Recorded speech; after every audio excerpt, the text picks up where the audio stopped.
Just want to do a quick follow-up to the Altoona Mafia video that I posted. It actually generated a lot of interesting comments and controversy. I typically don't do true crime type material. I just find it's a little bit too negative for my channel, and I'd rather not dwell on some of these unfortunate incidents that happen within our society. But I have done a few already, and typically the ones that I focus on are incidents that I think need to be told and remembered. But I realized after seeing all the comments in my video that there were a lot of people and lives that were affected by the incidents in 1979. I was surprised to see that I was pretty much contacted by families of everyone that was involved in the 1979 incidents, and including members of the family. For the most part, they were all positive. People wanted to know the history of their family. They wanted to know what happened, what the involvement was. There were a few that didn't want to bring this stuff up again. They just wanted to leave it go as it was and didn't want to have to go through it again. I completely understand that. I'm not sure that I would want this stuff coming back up 45 years later if it involved my family on either side. But beyond that, some of the additional comments about the area history around that time and leads into other things. A lot of people want me to keep digging into this. So I'd like to review some of the comments here that I plan to continue to investigate to take this a little bit further, because this gets even more fascinating. So starting with John Caramadri, I did receive comments from family members who wanted to add additional information in reference to John. One of the comments was from an account under the name John Verilla. I don't know if this is John Verilla Jr. or a grandson, but he took issue with a few things. One was my opening comment of maybe the family still has some type of influence up there today. He also took issue with me exploring the potential link between Francis Misitano's killing and Preston Ryan. I don't know if he was joking or not, but he did indicate that there are Jay's Bar t-shirts out there available that say "Don't break my balls," so that's interesting. But he did suggest that I reach out if I want to hear how the lifestyle actually was, so I did give him my email. Hopefully he'll contact me. He mentioned something about possibly writing a book. Once again, I'm not sure if he was joking, but I think he should write a book. So I also heard from ancestors of Nick the Blade, who was an enforcer for the LaRocca family. He wanted to know more about Nick's history to see if I could do some type of deep dive into that. I saw Goodfellas years ago, and I didn't realize this until I started researching this video, that Nick the Blade is actually the Pittsburgh connection that is that Henry Hill indicates in the movie The Goodfellas. For dinner that night, and then I had to pick up some new Pittsburgh stuff for Lois to fly down to some customers I had. As long as I kept getting this stuff from Pittsburgh, I knew Paulie would never find out. So, I mean, that's actually a true story of Henry Hill working with the Lucchese family and meeting Nick the Blade and him being his connection in Pittsburgh. So I definitely want to dig further into that one. Now, when I started this thing, I talked about my neighbor mentioning that he was a collector for the mob. The name that kept coming up was Mike Traficante. That's the guy he said that he collected for back during this era, which would have been, early 70s, mid 70s when I was living up there. So the interesting thing about Traficante, like I said in my video, it appears that he was equivalent or equal in status to Verilla, since they are both mentioned as possible underboss replacements at one point in the 80s. But I did receive some interesting information about Traficante's life in Altoona, how he grew up, but his farm that he owned up on Wapsie Mountain.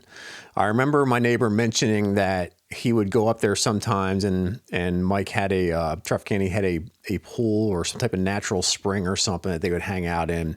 So I mentioned something about that to the source that gave me this information, and they confirmed that, yeah, there was actually a natural spring up there. But one of the fascinating pieces of information that came from this source was that Traficante allegedly mentioned to this person that Hoffa was at his farm at least one time, and that he would come up there for hunting trips. So that led to the source and I to start talking about the scene in the Jimmy Hoffa movie where he is actually with the mob out on a hunting trip, and Danny DeVito shoots a deer. But yeah, I mean, was that on Mike Traficante's farm? I don't know. I'd like to try to find some link to Hoffa, coming into Pennsylvania. So allegedly Traficante was part of the union at that point for the railroad, so he would potentially have ties with Hoffa at that point.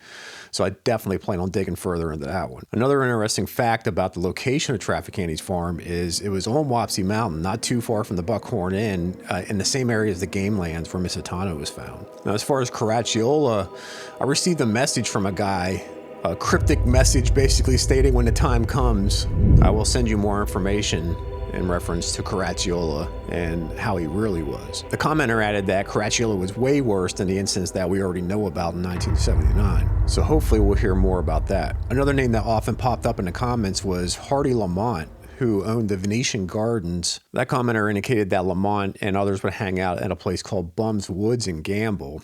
He said that location was at the end of 29th Avenue by power lines. I don't really see any power lines on the map in that area. There were a few mentions of interesting stories around a place called the Oriental, which is now the Gallitzin Legion, so I need to look further into that one. So I was also contacted by ancestors of Joe the Weep Ruggiero. I hope I'm saying that right.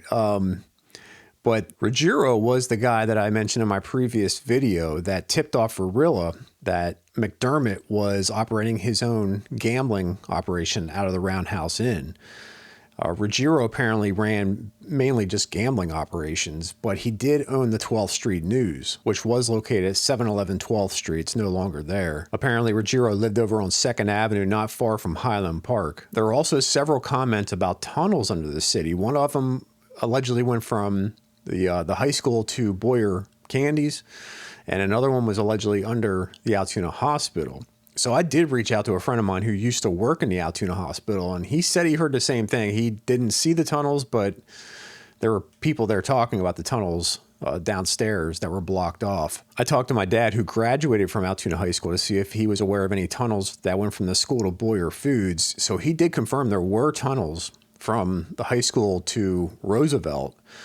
And he also brought up there was some type of drainage ditch that was, I guess, covered up possibly when they put hills in. That was in the area of Boyer Foods. So he remembers going back there, and he said it was lit up from what he remembers, but he was a kid when he was in there, and he used to walk back there as kids. But there was some type of drainage ditch or tunnel in that area, but he didn't think it connected Boyer to the school tunnels. So I had many people reach out to me about unsolved murders in that general area of Altoona and Johnstown. The first one was Constance Krieger. She died in a house fire that was ruled arson, but that was in 2005, so it didn't really have anything to do with this area that I was focused on, but it's definitely one to put on the list to dig into later. The next one was Thomas Down, who was killed at the Coach's Inn in Greenwood, PA in 1980.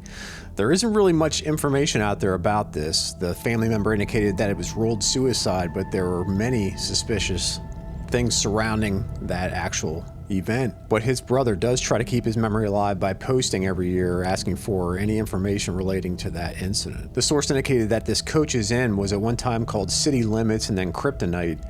I did find some information showing that a coach from Altoona High School did own it looks like a restaurant over in Greenwood, so I'm thinking that might have been called Coach's Inn, but there aren't any newspaper articles or anything pointing directly to that location. So if anybody knows where Coach's Inn was, leave me a comment below. One person indicated that they graduated with George David Carnes, who was 18 years old when he was killed at a gas station in Duncansville. That is a crazy story. After I started to dig into it, I realized that a spree killer came through Altoona in 1976. 20-year-old Jeffrey Doherty and Bonnie Jean Heath came through here. Starting on March 4th, 1976, they robbed Richie's Music in Altoona and beat up the 71-year-old sales clerk Ruth Montgomery. 5 days later, on March 9th, they robbed Jack's Quick Mart near Bellwood and killed 40-year-old employee Elizabeth Shank of Tipton. On March 11th, before fleeing Altoona, they would rob the Shell Oil gas station in Duncansville and kill the attendant, 18-year-old George Carnes. Doherty's killing spree would start on March 1st when he killed a female hitchhiker in Florida. Both Doherty and Heath were eventually captured by police, and he was executed in Florida in 1988. I received comments in reference to the killing of Misitano. One person claimed that he heard it was due to a motorcycle that was taken from him and possibly had something to do with one of the two motorcycle gangs that were in the area at that time, which was the Seekers and the Animals. So before we get into the various gangs of Altoona at that time, I just want to touch on Jay's Bar. So unfortunately, we don't have a definitive answer yet. Some were saying that Jay's Bar was the previous Mountain City Tavern, which, if you look at the address of that, it was located on the side of the alley of the Triangle, where the current Triangle Barbershop is. Looking at the old maps, there was a building where that parking lot's at now, and there was also a building across the street where several others are saying is where Jay's Bar was located. So it looks like it was on one or the other side of that alley there. We still don't know. I'd love to finally get some pictures eventually of Jay's Bar to lock that down, but at this point we don't know for sure. So apparently there are two bike gangs up there, the Seekers and the Animals. And it sounds like they didn't get along and one might have ran the other one out of town according to some of the comments. I did find some articles about the Seekers and the fact that they were being mentioned and blamed for a shooting in a field near Williamsburg where a guy was killed. 20-year-old William Richardson of Williamsburg killed 18-year-old Michael Monahan of Altoona after a fight. One of the members of the Seekers at that time spoke out saying that they had nothing to do with it. The defense attorney for Richardson was claiming that he shot in self-defense because it was basically the bunch of Seekers bike gang members coming after him. And allegedly there was a jacket found there that had the Seekers rocker on the back, and they were using that to imply that this was Seekers activity, even though they denied it. Then we had the infamous 29th Street gang that was supposedly active in that area in the early to mid 70s. And one of the members allegedly stole a tank from an armory there. I can't find any newspaper articles indicating that a tank was stolen from the armory. You'd think that's something they'd put in print, but maybe they didn't want anybody to know about it.